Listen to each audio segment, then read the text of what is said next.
Okay, today we're going to be doing the parenteral medication administration, specifically intramuscular injections and subcutaneous injection training. Just want to take this time to remind you when you're doing patient care to take universal precautions and use your PPE. For intramuscular and subcutaneous injections, the method for medication preparation is the same. The administration portion is different, however, and we will highlight the specific techniques required for proper medication administration at the end of this training. As with any medication administration, you will utilize the 6 patient rights and the system of 3 checks prior to actually administering any medication.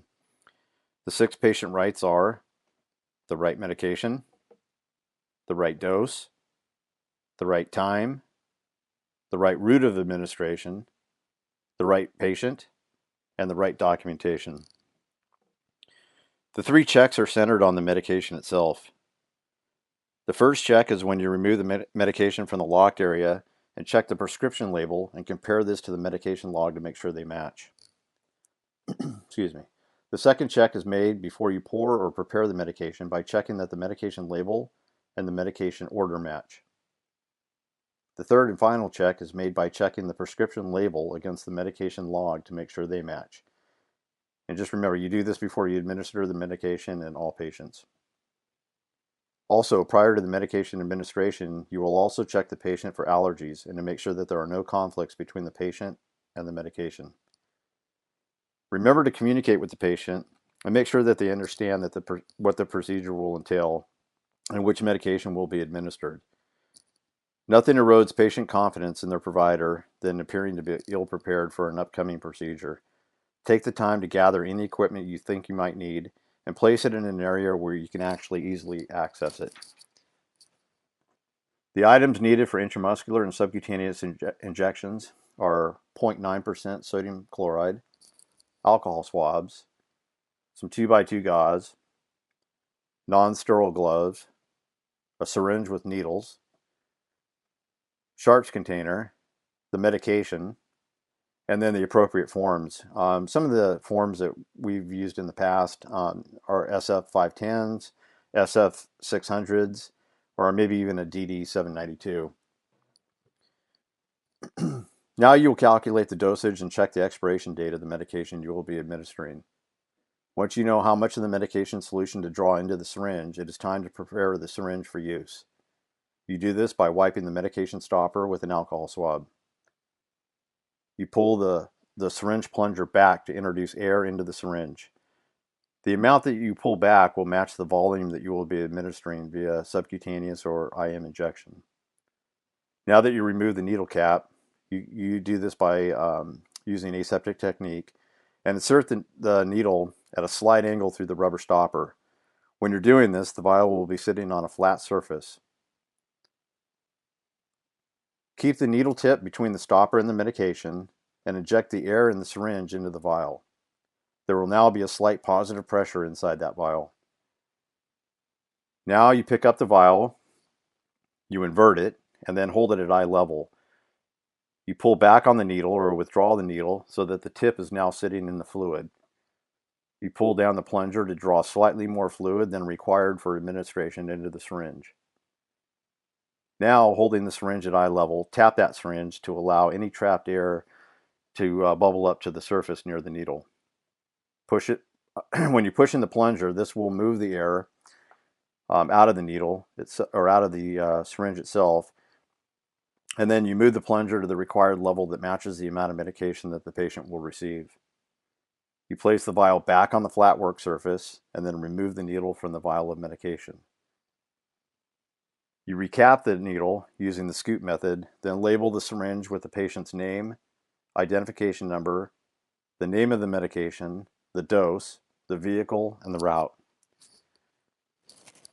The scoop method is when you place the cap on the cap to the needle on a flat surface, and then you insert the needle into the cap. Once it's loosely over the tip, you point the syringe up in the air in a needle up position. This will cause the cap to fall over the needle and allow the caregiver to tighten the cap without the possibility of being a victim of the dreaded needle stick. You will then confirm the patient's identity by using 2 identifiers. We use the patient's wrist identifier and also a confirmation from the patient or family member. that this is the correct patient. You will then perform hand hygiene and don your non-sterile gloves for the administration of the medication. Okay, all right, that was a pretty long explanation on how to draw up medications for the IM or sub-Q administration. The method for administering medications via the intramuscular or subcutaneous route is different, and the next portion of training will focus on the intramuscular injections. So for IM injections, we'll be using the deltoid muscle as our injection site. So once you locate the deltoid muscle, you expose it just so you have good visibility. To prep the area, you clean the area with an alcohol pad and work outward for 2 inches. You place a 2x2 gauze in your non-dominant hand while you pick up the syringe with your dominant hand. Using your non-dominant hand, you remove the needle guard or cap, and then you stretch the skin taut where you will be administering the medication. You grab the syringe barrel like a dart. You plunge the needle with the bevel facing upwards firmly into the muscle at a 90-degree angle until you reach the desired depth. Then you aspirate or pull back on the plunger and look for blood. If no blood returns into the syringe, inject the medication by depressing the plunger in a slow and continuous motion. When you are done, remove the needle by pulling straight out in a quick motion. Since you have the 2x2 gauze in your non-dominant hand, now would be a good time to use it. You do this by covering the injection site and apply gentle pressure. Remember, don't massage the area, just use gentle, even pressure. Don't bother recapping the needle at this point. Just place it in the sharps container and then put a Band-Aid on the injection site.